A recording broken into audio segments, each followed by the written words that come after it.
Voltando lá atrás do sistema prisional, quando eu resolvi que eu não queria mais viver aquela vida, que eu seria um camarada diferente, que eu seria uma pessoa educada, que eu estudaria, tanto é que eu falava com a esposa que eu, quando saísse, ia fazer uma faculdade. Hoje ela me conta que quando eu falava aquilo pra ela, e eu falava muito isso pra ela, sentado ali, né, na sala de visitas e tal, e ela falava assim, ela acreditava, ela mostrava pra mim que acreditava, mas depois, do lado de fora, ela aqui hoje, né, ela falou que quando ela saía do lado de fora, ela falava, meu marido tá ficando doido, porque tá pensando em fazer faculdade, tá largando uma vida criminosa. E alguém, inclusive, me fez uma pergunta aí se eu recebia muitas propostas. Eu recebo muitas propostas para voltar para aquela vida. Até hoje. É, eu sairia, ela tinha ciência de que eu sairia cheio de propostas e que eu teria que fazer uma escolha. E dentro do sistema prisional, eu com um pensamento extremamente adverso àquela realidade, pensando em fazer uma faculdade. Poxa, fazer uma faculdade com qual recurso? Eu não tinha nem o ensino médio completo. Eu saí do sistema prisional e fui estudar na escola tradicional. Eu tive que voltar do primeiro para o nono ano para que eu pudesse formar. Logo na sequência, tentar alguma coisa para entrar na faculdade. Então, Deus foi maravilhoso comigo, colocou na minha vida pessoas fantásticas que me propuseram a oportunidade de estudar. Eu me formei e ontem eu alcancei um dos meus sonhos como profissional do jornalismo. Voltando lá atrás dentro do sistema prisional, percebe? Eu falava todas essas coisas para ela. Eu tinha dentro da minha cabeça uma verdade que era só minha, mas era oculta, porque de certa forma eu aprendi a entender qual era o meu potencial. Como eu queria saber, como eu queria sair e ter de fato uma mudança, eu precisaria estudar. Só que lá dentro do sistema prisional, você tem duas opções. Você dificilmente vai conseguir atrelar o tempo e atrelar as duas funções, os dois ofícios ao mesmo tempo. Ou você trabalha ou você estuda. Dificilmente você vai ter alguém que trabalha e que estuda. Por quê? Porque para trabalhar, você tem que trabalhar o dia todo. E se for estudar, você tem que estudar à noite. E à noite não tem aula dentro do sistema prisional. À noite é só faculdade. Não tem aula tradicional do ensino médio fundamental, não tem. Aí a faculdade, né, ou fazem EAD, se a cadeia tiver o suporte necessário, ou a pessoa sai para o lado de fora para poder estudar.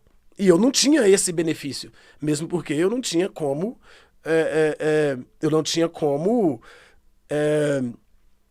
ligar as duas coisas. Eu não tinha, porque eu não fazia faculdade, eu não tinha escolaridade para isso. Eu escolhi trabalhar. Aí você pensa, né? Atrasando a minha vida toda do lado de fora. Eu precisava trabalhar porque eu pensei assim, olha, eu vou sair, eu não vou mais participar das coisas criminosas, então o que eu preciso aqui é ter dinheiro.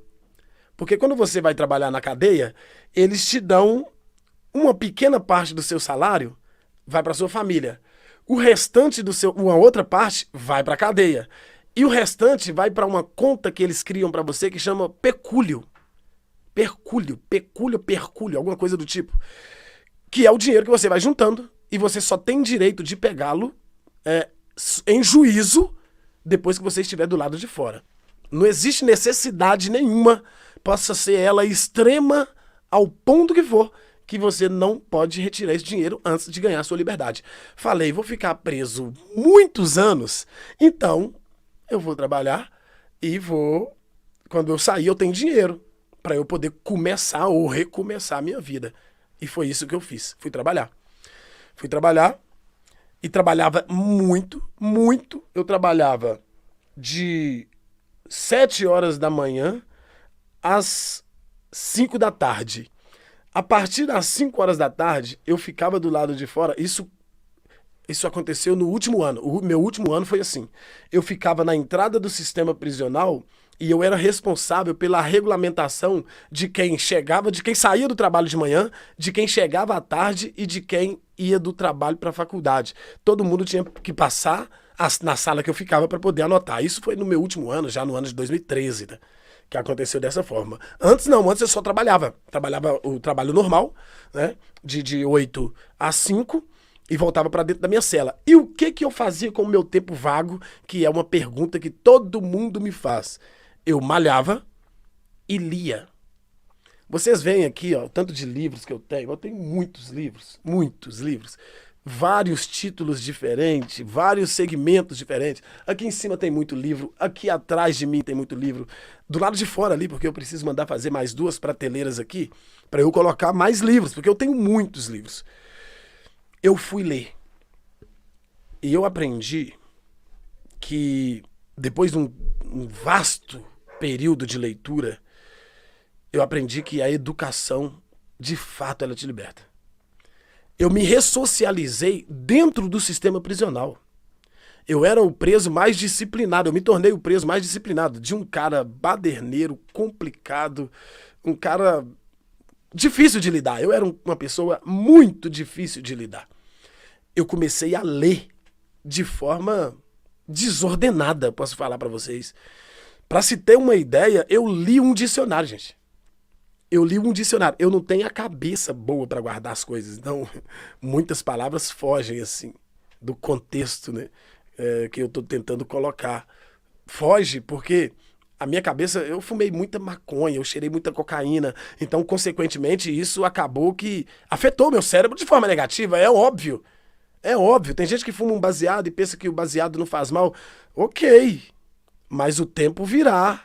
O tempo vai passar. E se você sobreviver, você sofrerá as consequências. São sequelas horríveis que ficam na vida de quem é consumista de maconha. No primeiro plano não faz mal mesmo não, você se sente super bem. Você tem fome, você tem vontade de namorar, você tem vontade de assistir alguma coisa, você fica mais no seu mundinho ali. No primeiro momento, o tempo vai passando e isso automaticamente vai te trazendo sequelas. E as sequelas são irreversíveis. E as que eu tenho, falta de memória. Eu não guardo praticamente nada na minha cabeça. Números, qualquer coisa que diz respeito a números, esquece. Eu não consigo guardar.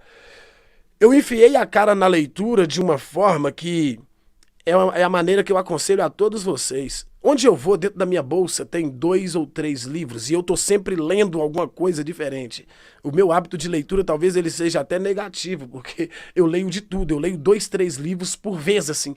Eu estou lendo um, marco ali, abro o outro para ler e assim, consequentemente, eu tenho livro que eu deixo na fundação, tem livro que eu deixo na sala daqui de casa, tem livro que eu deixo aqui no quarto e tem os meus aqui de dentro do escritório, tem livros que estão dentro da minha bolsa e todos esses livros, toda essa forma de leitura esse vício de leitura que eu adquiri, ele é específico para cada lugar, né? Tem livro que eu só leio, né, quando eu estou no trajeto de um lugar para outro, tem livro que eu só leio deitado, tem livro que eu só leio sentado, tem livro que eu leio só no horário de almoço, né, que é, por exemplo, o livro que eu deixo lá na fundação. E assim, consequentemente, eu li, dentro do sistema prisional, 254 livros.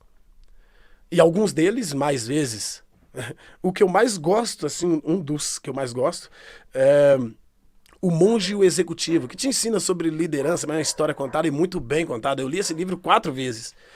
Um outro livro também que eu achei muito interessante e me deu muita força para que eu pudesse dar sequência na minha história de vida foi A Estrela Solitária, que é o livro que fala sobre a vida do Garrincha, né? E li outros tantos mais que me trouxeram um conhecimento mais elevado do que eu imaginava que um dia eu poderia alcançar. Os livros da biblioteca da cadeia que eu estava acabaram. Então eu li a Bíblia 3 vezes. E li um dicionário, gente. Eu li um Aurélio. Eu tenho um aqui. Ele tá aqui debaixo. Eu tenho um Aurélio. Eu li um Aurélio. Todo, porque não tinha mais nada para ler. Então eu parava e ficava... Agora imagina você. Como você vai ler um dicionário todo? O dicionário é dessa grossura aqui, gente. As palavras são praticamente intermináveis. Só que eu tenho uma leitura tão rápida, assim, que eu leio tão rápido, que eu lia uma página e nem via. Então, eu aproveitei o tempo, respondendo a pergunta de muitas pessoas, eu aproveitei o tempo que eu tinha, simples e unicamente, para ler. porque eu tinha tempo, não era pouco tempo. Eu malhava e lia, malhava e lia, malhava e lia. Livro didático, eu li não sei quantos. Tanto é que quando eu cheguei dentro da sala de aula, eu vi a matéria que o professor passava, eu ficava... Aquilo me constrangia, porque era tão simples que eles tiveram que me pular de série até que eu pudesse concluir o ensino médio e ter a minha oportunidade de um dia passar pela faculdade como eu passei.